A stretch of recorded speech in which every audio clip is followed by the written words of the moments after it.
اللہ تعالیٰ ان تین لوگوں پر لعنت کیوں بھیجتے ہیں؟ حضور اکرم نور مجسم صلی اللہ علیہ وسلم نے ان تین لوگوں پر لعنت کیوں کی ہے؟ یہ لوگ جتنی بھی پرہیزگار کیوں نہ ہوں، یہ 5 وقت کے نمازی بھی کیوں نہ ہوں۔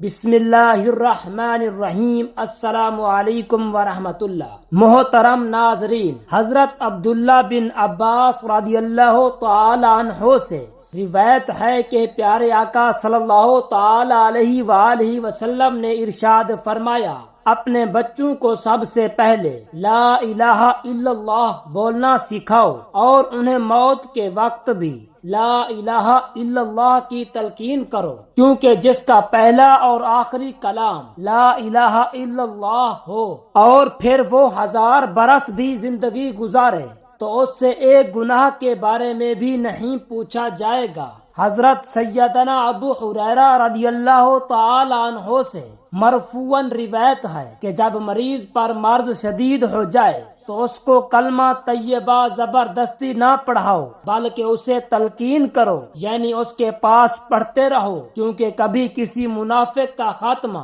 کلمہ طیبہ پر نہیں ہوا۔ حضرت سیدنا عبداللہ بن ابو اولی رضی اللہ تعالی عنہ نے فرمایا، ایک آدمی بارگاہ رسالت میں حاضر ہوا اور عرض کی، یہاں ایک نوجوان کی موت کا وقت قریب ہے، اسے کلمہ پڑھنے کا کہا گیا لیکن وہ نہیں پڑھ پا رہا۔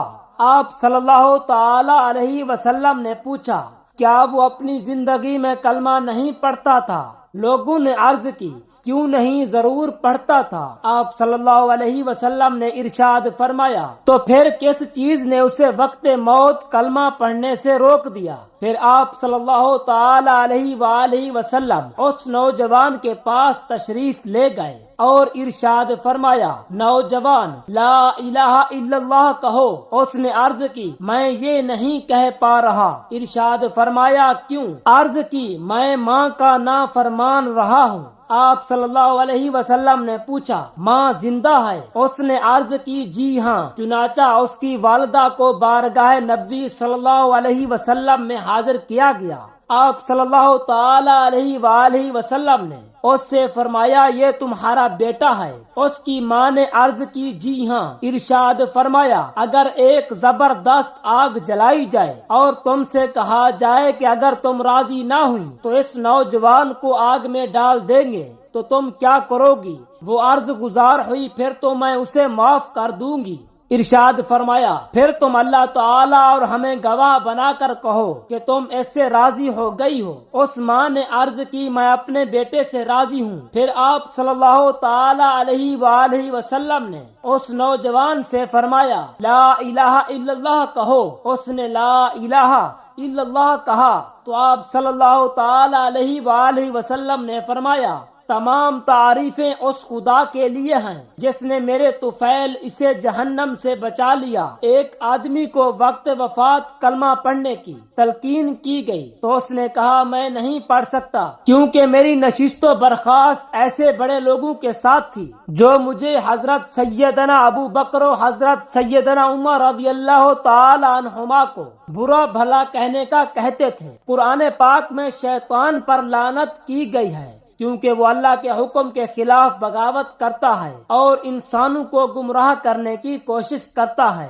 وہ لوگ جو دوسروں پر ظلم کرتے ہیں اور ان کے حقوق غصب کرتے ہیں، ان پر بھی لعنت بھیجی گئی ہے۔ منافقین جو ظاہری طور پر اسلام کا دعویٰ کرتے ہیں مگر اندر سے کفر کرتے ہیں، ان پر بھی لعنت کی گئی ہے۔ لعنت کا مقصد لوگوں کو برے اعمال سے باز رکھنا اور انہیں اللہ تعالیٰ کے غضب سے ڈرانا ہے تاکہ وہ صحیح راستے پر چلیں۔ حدیث میں آتا ہے کہ نبی کریم صلی اللہ علیہ وسلم نے رشوت دینے اور لینے والے دونوں پر لعنت بھیجی ہے، کیونکہ یہ عمل اسلامی تعلیمات کے خلاف اور معاشرتی انصاف کے منافی ہے۔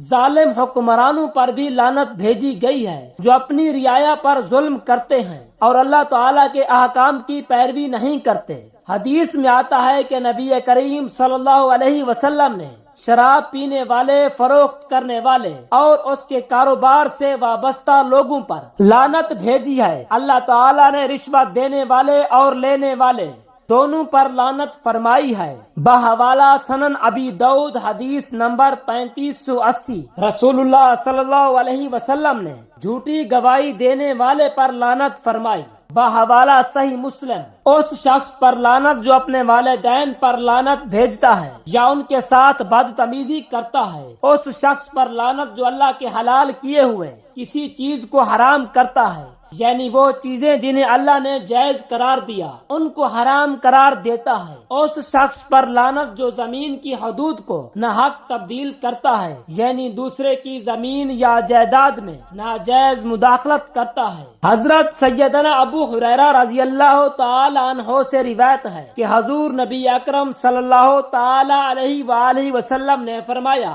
ملک الموت علیہ السلام نے قبضے روح کے وقت ایک شخص کے اعضاء چیر کر دیکھے لیکن کوئی نیک عمل نہ پایا۔ پھر اس کا دل چیر کر دیکھا تو اس میں بھی کوئی بھلائی نہ پائی۔ پھر جبڑے چیرے تو اس کی زبان کی نوک سے چھٹی ہوئی پائی، گویا وہ لا الہ الا اللہ کہہ رہا تھا۔ بس اس کلمہ توحید کی بدولت اس کی مغفرت کر دی گئی۔ جب بندے کی موت کا وقت آتا ہے تو بائیں جانب والا فرشتہ دائیں جانب والے سے کہتا ہے نرمی کر، دائیں جانب والا کہتا ہے نہیں کروں گا، ہو سکتا ہے یہ سختی دیکھ کر کلمہ طیبہ پڑھ لے تو میں اسے لکھ لوں۔ حضرت سیدنا ابو ہریرہ اور حضرت سیدنا ابو سعید خدری رضی اللہ تعالی عنہما سے مرفوعاً روایت ہے کہ جس نے وقت وفات یہ کلمہ کہہ لیے آگ اسے کبھی نہیں جلائے گی۔ ترجمہ: اللہ تعالیٰ کے سوا کوئی عبادت کے لائق نہیں، اللہ تعالیٰ سب سے بڑا ہے اور نیکی کی قوت اور گناہ سے بچنے کی طاقت بلند عظمت والے رب العالمین ہی کی طرف سے ہے۔ حضرت سیدنا سعد ابی وقاص رضی اللہ تعالی عنہ سے روایت ہے کہ حضور نبی رحمت شفیع امت صلی اللہ علیہ وسلم نے ارشاد فرمایا، کیا میں تمہیں اللہ تعالیٰ کا اسم اعظم نہ بتاؤں؟ حضرت یونس علیہ السلام کی یہ دعا، لا الہ الا انت سبحانک انی کنت من الظالمین، اسم اعظم ہے۔ جس شخص نے مرض وفات میں اسے 40 مرتبہ پڑھ لیا پھر اسی میں وفات پا گیا تو اسے شہید کا اجر دیا جائے گا، اور صحت یاب ہو گیا تو ایسا ہوا کہ گناہوں سے بھی پاک و صاف ہو چکا ہوگا۔ جس نے لا الہ الا اللہ کہا اس کے لیے جنت واجب ہو گئی، اور جس نے سبحان اللہ و بحمدہ کہا اس کے لیے 1,24,000 نیکیاں لکھ دی جائیں گی۔ دعا ہے کہ اللہ رب العزت ہمیں احادیث مبارکہ پر عمل کرنے کی طاقت اور توفیق عطا فرمائے۔ آمین ثم آمین۔ جزاک اللہ۔